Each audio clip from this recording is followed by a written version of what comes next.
ياه، والله احلى حاجه في رمضان دي اللمه اللي هي قبل الفطار. ربنا يديمها علينا يا رب. ما تقومي يا بنتي تساعد امك، دي واقفه على رجليها في المطبخ من صباح ربنا. حاضر يا بابا. هو فاضل قد ايه يا بنتي على الفطار؟ فاضل حوالي 5 دقايق يا بابا. 5 دقايق؟ 5 دقايق؟ 5 دقايق؟ هو انا ليه مش شايف طبق السلطه اللي بحبه على الفطار؟ معلش يا بابا تلاقيها نسيت بس. ايوه، ما انا ماليش لازمه، ما هي قاعده طول النهار قدام المسلسلات بتتفرج عليها ونسيت طبق السلطه اللي انا بحبه، وكمان وقعت العدسوس اللي انا بحبه وانتوا ما بتحبوش. انتوا هتعملوا فيا ايه تاني؟ ما هي الحاجه اللي انا بحبها ما بتتعملش في هنا في البيت، ده انتوا يومكم مش معدي النهارده.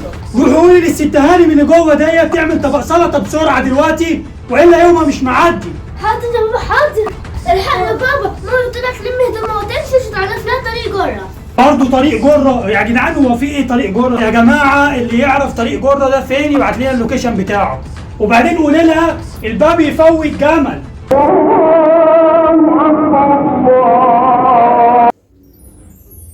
والله الاكل زي الفل، تسلم ايدك والله العظيم. ما تجيب لنا يا بنتي رامز كده اهوت نشوف جايب مين النهارده. لا يا بابا، عايز محمد رمضان.